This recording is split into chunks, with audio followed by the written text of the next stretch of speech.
Waktu Nabi Adam alaihissalam diciptakan, saudaraku seiman, pertama malaikat sempat bertanya kepada Allah Azza wa Jalla tentang makhluk apa yang akan diciptakan ini. Setelah Allah mengatakan dalam Al-Baqarah, A'udzubillahi minasyaitonirrajim, inni ja'ilun fil ardi khalifah. Saya akan ciptakan di muka bumi khalifah. Khalifah itu pemegang amanah, pemimpin di muka bumi. Malaikat sempat berkata, qalu ataj'alu fiha ma yusidu fiha wa yasfiku ad-dima' wa nahnu nusabbihu bihamdika wa nuqaddisu lak. Para malaikat berkata, apakah engkau akan menciptakan ya Allah makhluk yang akhirnya membuat kerusakan juga di muka bumi sebagaimana jin membuat kerusakan di muka bumi, karena sebelum manusia ada jin dan mereka membuat kerusakan di muka bumi, saling perang satu sama yang lain, membuat kerusakan. Sementara kami ini para malaikat bertasbih kepadamu dan memujimu. Qala inni a'lamu ma la ta'lamun. Allah mengatakan saya lebih tahu daripada kalian. Lalu Adam pun diciptakan di sana, lalu dikatakan oleh Allah SWT, wa 'allama Adam al-asma'a kullaha thumma 'aradahum 'alal malaikati wa qala anbi'uni bi asma'i haula'i in kuntum shadiqin. Kata Allah, hai Adam. Lalu Allah SWT mengajarkan kepada Adam nama-nama segala sesuatunya. Lalu Allah Subhanahu wa taala menyampaikan kepada para malaikat, disuruh coba sampaikan kepadaku nama-nama benda-benda. Banyak malaikat yang tidak mengetahui benda yang ada nama-namanya. Maka Adam alaihissalam diberikan atau diajarkan semuanya, lalu Allah SWT menyuruh Adam menyampaikan kepada para malaikat tersebut. Maka akhirnya para malaikat ini, waktu didatangi oleh Adam alaihissalam, Adam mengajarkan pada mereka nama mereka satu persatu. Jumlahnya miliaran malaikat. Semua namanya dihafal oleh Adam alaihissalam. Semua nama bintang-bintang di langit. Semua nama makhluk Allah di muka bumi. Semua jenis hewan dalam semua bahasa. Bahasa Indonesia, bahasa Cina, bahasa Arab, bahasa Inggris, semua sudah diajarin. Ulama tafsir mengatakan Adam alaihissalam diajarkan semua bahasa, semua nama, semua jenis benda, semua makanan, tumbuh-tumbuhan, hewan dan segalanya, tidak tertinggal satupun. Maka setelah Adam alaihissalam menyebutkan nama semua itu, malaikat pun akhirnya mengatakan bahwasanya kami beriman kepada Allah. Sudah jelas Allah lebih tahu. Yang jadi saksi bahasan kita, Allah Azza wa Jalla mengajarkan kepada Adam nama segala sesuatunya. Dan di sini Allah Subhanahu wa taala pemberi nama, seperti bahasa Indonesia buah-buahan, ini pisang, ini manggis, ini durian. Bahasa Inggrisnya ada, bahasa ininya ada, bahasa itunya ada. Segala macam ini Allah Subhanahu wa taala pencipta dan pemberi nama, juga memiliki nama-nama dan sifat-sifat yang mulia. Tetapi Allah Subhanahu wa taala jauh daripada atau berbeda dengan nama-nama dan sifat-sifat manusia atau makhluknya. Bisa nama sama dari sisi nama, tetapi beda dari sisi makna dan kandungannya juga hakikatnya. Dan kita beriman pada nama-nama dan sifat Allah ini hukumnya wajib. Hukumnya wajib dan bagian daripada akidah kita. Seperti misalnya Allah Subhanahu wa taala memiliki telapak kaki. Disebutkan di dalam sebuah hadis yang sahih, Nabi SAW pada saat menafsirkan surah Qaf tentang neraka pada hari kiamat, Allah Azza wa Jalla berfirman pada neraka, halim talati wa taqulu hal min mazid. Neraka ditanya, apakah kamu sudah penuh? Maka neraka mengatakan, apakah ada tambahan? Tambahkan ke atasku. Terus saja neraka mengatakan hal min mazid, adakah tambahan, adakah tambahan? Sampai Rabbul Izza wal Jalal, Allah Subhanahu wa taala zat yang maha tinggi dan maha mulia, meletakkan telapak kakinya pada neraka sehingga membuatnya berkerut seperti berkerutnya daging.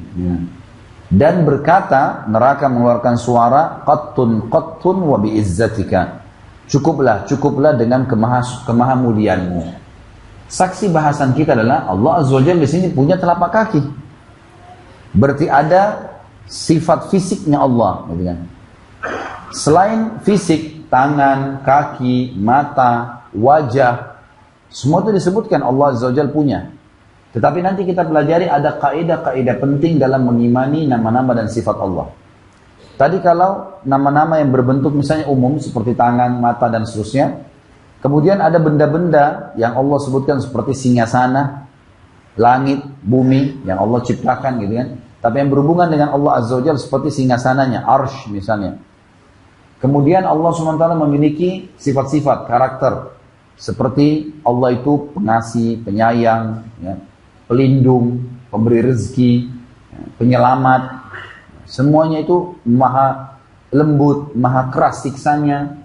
Semua adalah sifat-sifat Allah Azza wa Jalla. Dan ini kita harus imani semua keberadaannya. Sebagaimana disebutkan di dalam Al-Quran dan Sunnah. Tanpa harus mengartikan ke makna yang lain.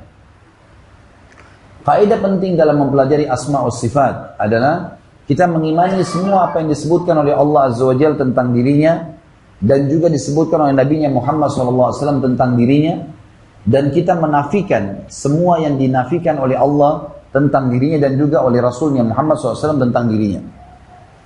Tidak boleh makna daripada nama-nama dan sifat Allah diinterpretasikan atau bahasa agama kita ditakwilkan, diartikan ke yang lain. Misal kelompok Asy'ariyah, Mu'tazilah, mereka karena takut jangan sampai menyerupakan dengan makhluk, maka mereka mengartikan tangan Allah seperti misalnya Allah Azza wa Jalla akan menggenggam langit dan bumi pada hari kiamat dengan telapak tangan kanannya. Mereka tidak mau mengartikan itu tangan. Mereka mengatakan ini berarti kekuatan Allah, ditakwilkan, diinterpretasikan, dimaknakan lain. Karena takut menyerupai dengan makhluk. Tapi ini tidak boleh. Manhaj ahli sunnah wal jamaah adalah metode yang digunakan oleh orang berpegang pada sunnah Nabi SAW dan umumnya jamaah kaum muslimin. Mereka mengatakan tangan Allah ya tangan Allah. Seperti apa adanya. Tetapi kita tidak mengartikan makna yang lain. Tidak boleh ditaktil. Taktil itu menolak. Tidak boleh diartikan yang lain. Yang kedua tidak boleh ditaktil, dibatalkan, ditolak. Tidak boleh ditashbih. Tashbih itu diserupakan dengan makhluk. Karena Allah mengatakan laisa kamitslihi syai'un wa huwas samiul basir. Tidak ada yang menyerupai Allah, gitu kan? Maka dia zat yang maha mendengar lagi maha melihat. Juga tidak boleh takyif, ditanyakan bagaimananya.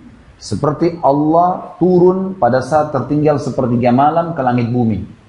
Ada sifat turun. Kita nggak boleh mengatakan turunnya seperti makhluk. Dengan kemahabesarannya Allah.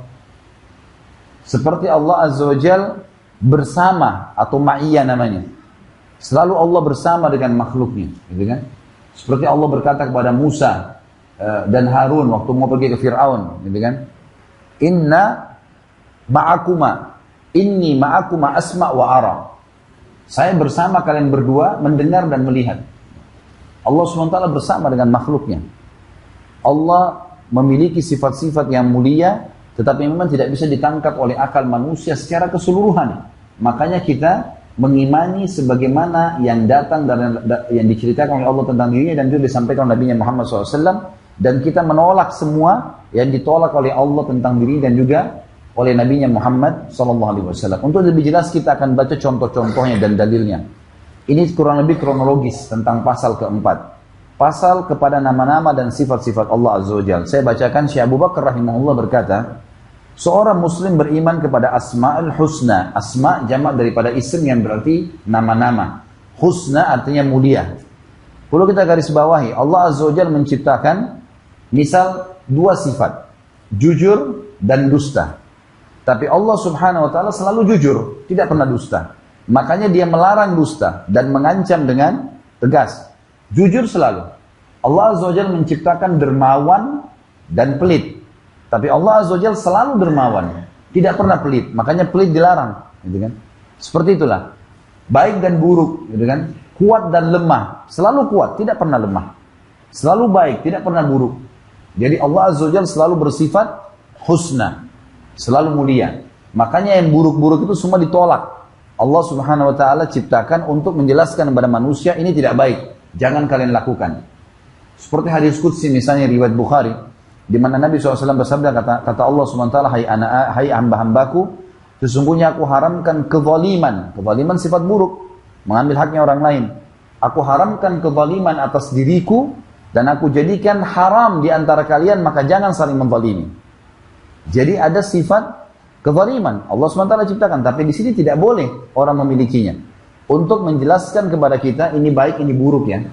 Sama kasus misalnya, diciptakannya hewan yang dilarang makan dan hewan yang boleh dimakan. Ada babi, ada sapi misalnya. Manusia itu sifatnya rewel, ya. Suka mujadal. Mujadal itu suka berdebat, suka bertanya. Sifatnya manusia begitu. Kalau Allah ciptakan babi tanpa ada fisiknya, manusia akan bertanya, ya Allah engkau haramkan babi, mana fisiknya? Inilah fisiknya, ini kulitnya, ini mukanya, jangan makan ya, haram. Jadi nggak ada lagi hujjah hari kiamat, udah jelas. Seperti itulah. Jadi Allah selalu menciptakan seperti itu, dan yang dimaksud dengan Asma'ul Husna. Allah ciptakan kebaikan dan keburukan, tapi kebaikan Allah milikin, dan yang buruk ini Allah hindari, gitu kan? Tidak dimiliki oleh Allah. Bukan tidak dimiliki ya. Allah SWT tidak ya, menjadikan sebagai sifat-sifatnya. Makanya dikatakan Asma'ul Husna. Asma'ul Husna.